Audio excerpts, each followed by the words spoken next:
Здравейте на всички и добре дошли в днешния преглед. Днес се потапяме в един наистина интригуващ образователен материал. Ще разкодираме как съвсем обикновените ежедневни домашни навици формират разбирането на децата за две огромни концепции – устойчивост и приобщаване.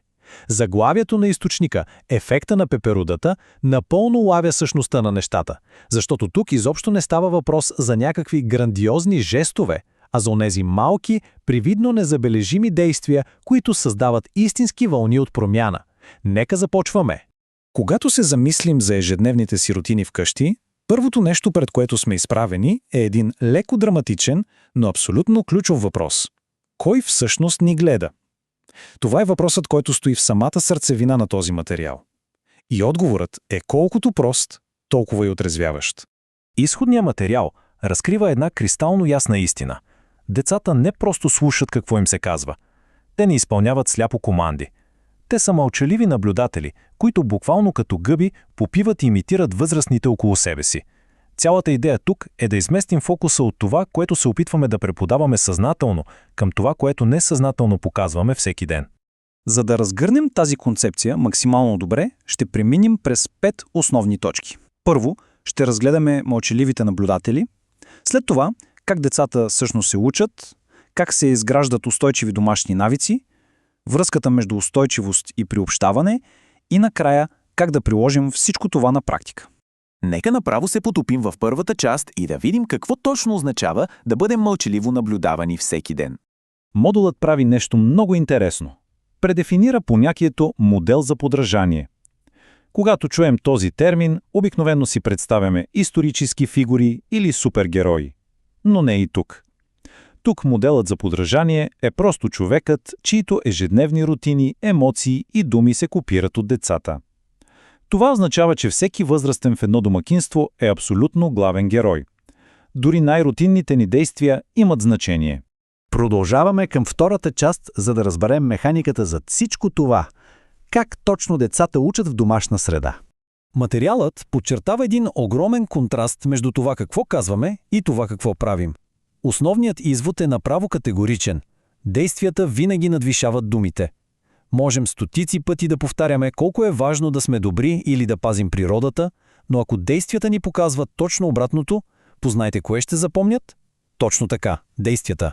Посочват се 3 конкретни области, в които децата насочват своите вътрешни радари. Те следят ежедневните ни рутини, начинът по който реагираме на различни ситуации, както и езика и поведението ни. Те изграждат собствения си характер на базата на тези детайли. Например, как реагираме, когато някой ни засече в трафика? Какви думи подбираме за хора, различни от нас? Това е суровият материал, който децата използват. И така, стигаме до третата част, където теорията се среща с практиката чрез изграждането на устойчиви навици у дома. Устойчивия живот стъпва на 3 добре познати стълба – намаляване, повторно използване и рециклиране. Но гениалното тук е, че тези неща са много лесни за визуално осмисляване от едно дете. То вижда как пластмасата отива в отделна кофа или как стар буркан става моливник. За тях това не е сложна екологична теория, а нещо съвсем истинско и физическо. И тук е разковничето. Не говорим за грандиозни жестове, като инсталиране на соларни панели на покрива. Говорим за супер прости неща. Изгасяне на лампата, спиране на чешмата, използване на платнена торба. Според модула, именно тези дребни, видими ритуали създават първата вълна на отговорност в съзнанието на детето. Преминаваме към четвъртата част, която представя може би най-изненадващата и силна връзка в целия материал.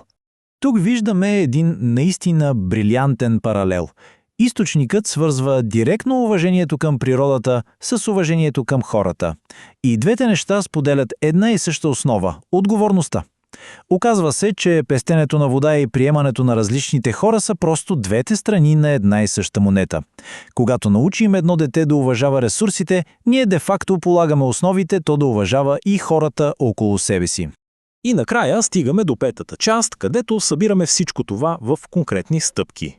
За да не звучим просто като лектори у дома, материалът дава ясна формула за сътрудничество. Задаване на въпроси, включване в решенията и насърчаване на участието. Когато оставим детето само да прецени в коя кофа да изхвърли картонената кутия, това вече не е поредното скучно правило, а негова лична мисия. Ето и една страхотна идея от самия материал. Активността от отпадъци до изкуство. Буквално взимаме нещо, предназначено за боклука, и заедно му даваме нов живот.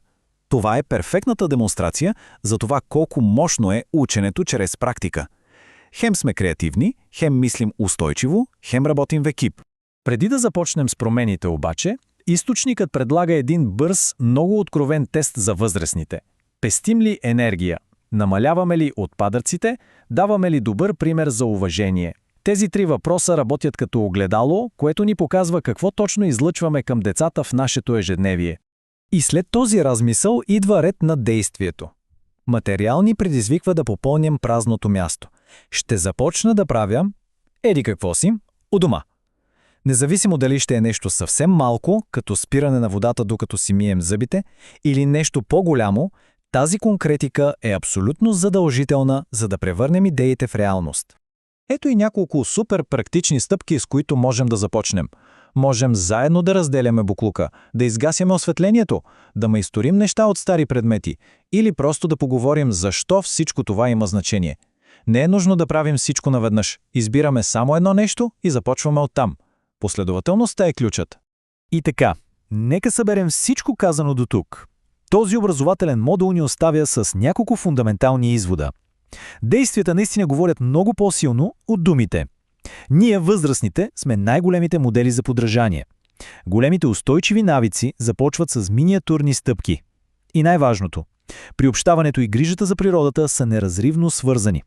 Материалът завършва с това невероятно силно послание: когато навиците се променят, бъдещето на детето се променя. Това е страхотно напомняне, че възпитаването на ценности не е задача само на училището или обществото. Тази сила се намира вътре в нашите домове, скрита в най-обикновените ни действия. Така че след края на този преглед, когато се върнем към обичайното си ежедневие, може би е добре да се запитаме: кой всъщност ни гледа, когато една лампа е оставена светната? Отговорът на този прост въпрос може би крие тайната към това как следващото поколение ще се отнася към света около себе си.